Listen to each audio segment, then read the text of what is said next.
नमस्कार दोस्तों। एनएससी और सेबी ने लगभग 32 ब्रोकर्स को ब्लैकलिस्ट किया हुआ है। उनके ऊपर कभी भी उनकी छड़ी चल सकती है और वो पूरी तरीके से बंद हो सकते हैं।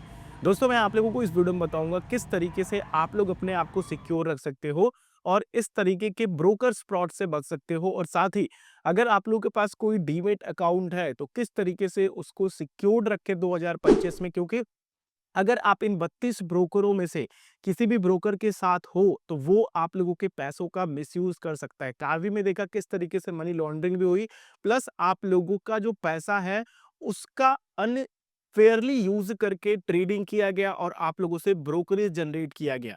तो वो सब कुछ मैं आप लोगों को बताऊंगा किस तरीके से अपने डीमेट अकाउंट को सिक्योर रखेंगे अगर आपके पास 2025 में किसी भी ब्रोकर के साथ डीमेट अकाउंट है।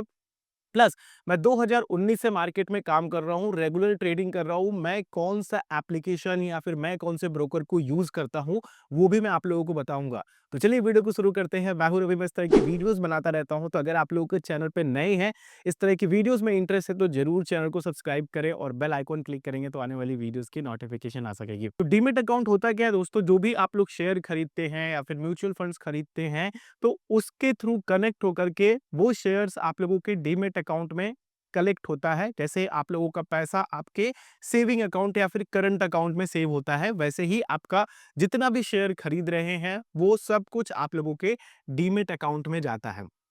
अब दोस्तों, यहाँ पे सबसे पहली चीज हम समझते हैं कि किस तरीके से फ्रॉड करते हैं, क्या-क्या चीजें होती हैं। ये आप लोगों के सामने फ्रंट एंड में बैठ करके देखते हैं कि कितने ऑर्डर्स कहाँ-कहाँ प्लेस्ड हैं। जैसे कि लिमिट ऑर्डर्स कहाँ पे प्लेस्ड हैं, कौन से स्टॉक में ज़्यादा बाइंग आने वाली है या फिर कोई बल्क ऑर्डर आने वाला है किसी बड़े प्लेयर के साथ। जैसे कि अगर मेरे पास 100 करोड़ रुपए हैं, 10 करोड़ रुपए हैं, 1 करोड़ रुपए हैं, 50 करोड़ रुपए हैं, तो मैं अगर कहीं ऑर्डर प्लेस्ड करके रखा हूँ इस पर्टिकुलर प्राइस में तो उस ब्रोकर को पता होता है, वो पहले से ही उस स्टॉक में इन्वेस्ट करके रखा होता है कि हाँ, एक बल्क ऑर्डर आने वाला है और इसमें मूवमेंट आएगी और फिर यहाँ से हम अच्छा खासा पैसा बना सकते हैं। दूसरा तरीका होता है कि आप लोगों की पावर ऑफ अटॉर्नी का गलत यूज करके अननेसेसरी एफ ट्रेड किया जाता है या फिर आप लोगों के स्टॉक को खरीदा या फिर बेचा जाता है। आप लोगों को पता भी नहीं चलता है। जैसे कि आपने कोई एक रिलायंस का स्टॉक खरीदा 100 रुपए में, आगे चल करके वो 110 रुपए हुआ, उसको 2 महीने 3 महीने में बेच करके उसी दिन पर्टिकुलर डे पे खरीद दिया जाता है, जिससे आप लोगों के प्राइस मूवमेंट पे कोई इफेक्ट नहीं पड़ता, बट ब्रोकर को उसका ब्रोकरेज मिल जाता है। तो इस तरीके से भी आप लोगों के साथ फ्रॉड करे जाते हैं। आप लोगों का अननेसेसरी ऑर्डर कैंसिल कर दिया जाता है, अननेसेसरी ऑर्डर प्लेस्ड कर दिया जाता है और कई बार तो ऐसी भी कंडीशन आती है जहां पे आप लोगों को पता भी नहीं चलता और आप लोगों के अकाउंट से ट्रेडिंग हो चुकी है और आप लोगों का जो बैलेंस है वो मार्जिन के रूप में आप लोगों को दिखता है कि आपको ये मार्जिन देना पड़ेगा उस ब्रोकर को। बाद में पता चलता है कि कोई टेक्निकल ग्लिच था और फिर आप लोगों को वो पैसा भी रिटर्न नहीं मिलता है। तो इस मामले में कौन सा ब्रोकर सही है वो भी मैं आप लोगों को इस वीडियो में बताऊंगा। तो अब आप लोगों को अपने अकाउंट को सिक्योर कैसे रखना है वो समझ लो तो आप लोगों को ये सारी दुविधाओं से बच जाओगे। सबसे पहली चीज कि आप अपने पासवर्ड्स को हर 6 महीने 1 साल पे चेंज करते रहो, अगर हो सके तो 3 महीने पे भी चेंज करते रहो। टू फैक्टर ऑथेंटिकेशन लगा करके रखो। टू फैक्टर ऑथेंटिकेशन ऐसे बहुत सारे एप्लीकेशन है जो आप लोगों के अगर किसी डीपी के पास आप लोगों का एक्सेस है ना तो वो एक्सेस कर लेता है, बट आप लोगों के पास वो नोटिफिकेशन नहीं आती। बट ऐसे बहुत सारे एप्लीकेशन हैं जो आप लोगों से टू फैक्टर ऑथेंटिकेशन आप लोगों के बिना उस अकाउंट में एक्सेस नहीं देने देता है। वो भी मैं आप लोगों को आखिरी में बताता हूँ। अगली चीज कि अगर आप लोग कोई भी डीमेट अकाउंट किसी ब्रोकर के साथ खोल रहे हो तो उसकी रिव्यू चेक करो। आप जाकर के कोरा पे चेक कर सकते हो, आप ऑनलाइन रिव्यू ऐसी बहुत सारी साइटें हैं या फिर सिंपली आप डालो फलाना ब्रोकर कुछ नेगेटिव न्यूज़, ठीक है? Positive news. अगर आपको उसके बारे में रिसर्च करना है तो आप इस तरीके से कर सकते हो। मेरे कहने पे मैं कोई अगर ब्रोकर रिकमेंड कर रहा हूँ तो आप जाकर के वहाँ पे मत अपना अकाउंट खोल लो। आप अपनी तरफ से भी रिसर्च करके देख लो, फिर मुझे आकर के बताना कि मैंने क्या बताया। अगली चीज कि अपने अकाउंट को रेगुलर मॉनिटर करते रहो। रेगुलर मॉनिटर करने का मतलब है कि आप अपने अकाउंट के शेयर्स को देखते रहो, उसमें कोई फेरबदल तो नहीं हो रहा है। मैं कहूंगा कि जो लोग लॉन्ग टर्म इन्वेस्टर हैं उनको 3 से 6 महीने के अंदर अंदर एक बार अपने पोर्टफोलियो को खोल करके देख लेना चाहिए। इससे आप लोगों को पूरा ओवरऑल पोर्टफोलियो का भी रिव्यू मिल जाता है, प्लस ये भी देखने को मिल जाता है कि आखिर ब्रोकर ने आपके स्टॉक के साथ कुछ छेड़खानी तो नहीं करी है या फिर आप लोगों का स्टॉक खरीदा बेचा तो नहीं जा रहा है। आप लोग जाकर के देख सकते हो अपने शॉर्ट टर्म इन्वेस्टमेंट्स में, अपने ऑर्डर्स लिस्ट में कि हाँ, ये ऑर्डर्स कब प्लेस करे गए थे। तो आप लोगों ने अगर ऑर्डर प्लेस किया होगा तो आप जाकर के समझ जाओगे उस पर्टिकुलर डेट पे कि हाँ, ये मैंने किया हुआ है। अगर आप लोगों का ब्रोकर अननेसेसरी आपके बिना परमिशन के ऑर्डर प्लेस्ड कर रहा है और आप लोगों का स्टॉक तो पर्टिकुलर उतना ही, मान लो 100 क्वांटिटी खरीदी थी, 100 ही क्वांटिटी है, बट वो ब्रोकरेज जनरेट करने के चक्कर में आप लोगों का ऑर्डर आपके बिना परमिशन के, भले ही मार्केट फॉल करने की उसको जानकारी हो, बट आपके परमिशन के बिना अगर वो कर रहा है, आपको बिना बताए कर रहा है, तो आप लोग उस ब्रोकर से तुरंत पीछा छुड़ा लो, वरना आप लोगों को दिक्कत होने वाली है इन फ्यूचर। क्योंकि ये चीजें सेबी के पकड़ में एक ना एक दिन आएगी और सेबी उसके ऊपर लाठी चलाएगा और आपका पैसा वहाँ पे फँस जाएगा। भले ही वो आप लोगों को लॉस से बचा लिया, लेकिन वो एट द एंड ले जाकर के आप लोगों को लॉस ही कराएगा, ये बात लिख करके रख लो। दोस्तों कई बार ये होता है कि हम अगर किसी ब्रोकर के साथ पुराने समय पे हैं, तो हम अपने कॉन्टैक्ट इन्फॉर्मेशन को अपडेट नहीं करते हैं। कई बार मैंने देखा है दोस्तों कि लोग अपनी ईमेल आईडी का पासवर्ड भूल जाते हैं। मेरे पास 3 मैसेजेस आए थे जिसमें उन्होंने ये बताया कि मेरे पास अब कोई मेल नहीं आ रहा है वगैरह-वगैरह, और मैं उस मेल आईडी का पासवर्ड भूल चुका हूँ। वहाँ पे जो मेरे नंबर थे उससे अटैच्ड वो अब नहीं है मेरे पास। तो इस कंडीशन में क्या होता है दोस्तों कि जितनी भी इन्फॉर्मेशन होती है, ठीक है, आपके ब्रोकर की तरफ से, वो आपके मेल पर ही आती है। आप लोगों के फ़ोन नंबर पे केवल ट्रांज़ैक्शंस की डिटेल आती है, आप लोगों के फंड बैलेंस की डिटेल आती है, आप लोगों के यू नो ओवरऑल पोर्टफोलियो की डिटेल आपके मेल पर ही आती है। आप लोग अपने कॉन्टैक्ट इन्फॉर्मेशन को ज़रूर देखो। अगर आपके पोर्टफोलियो से कुछ भी हो रहा है, तो उसकी जानकारी आपको तुरंत आपके मेल पे आएगी। ठीक है? फ़ोन नंबर पे आते-आते जब मार्केट क्लोज़ होता है, तब जाकर के वो इन्फॉर्मेशन आती है।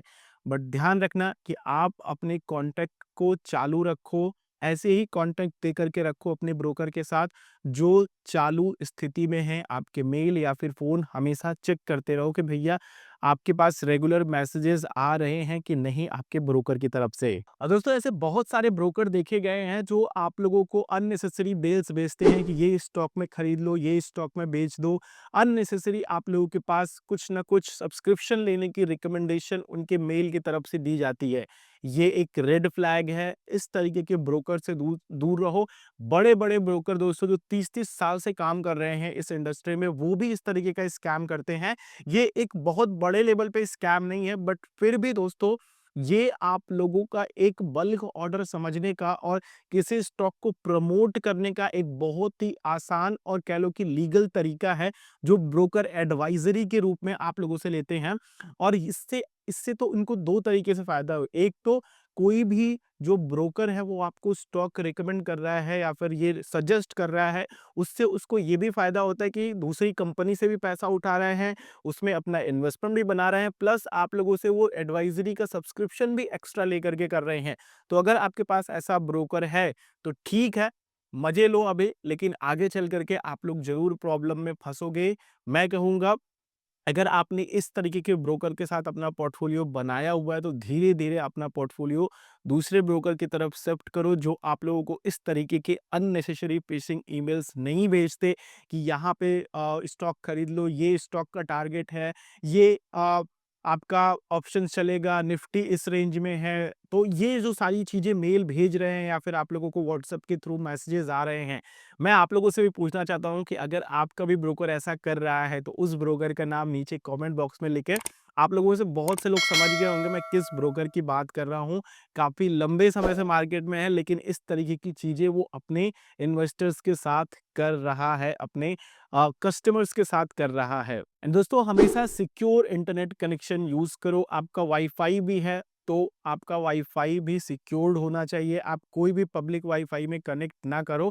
अगर बड़े पोर्टफोलियो हैं दोस्तों, तो अगर कोई भी हैकर उस कनेक्शन पे बैठा होगा, तो आप लोगों का पोर्टफोलियो खाली कर सकता है। तो ध्यान रखना इस चीज़ का भी कि आप लोगों के अकाउंट से, आप लोगों के डीमैट से आप लोगों का शेयर ट्रांसफ़र किया जा सकता है, अगर कोई आपके डीमैट अकाउंट में घुस गया। इसलिए कहता हूँ टू फैक्टर ऑथेंटिकेशन बहुत ज़रूरी है।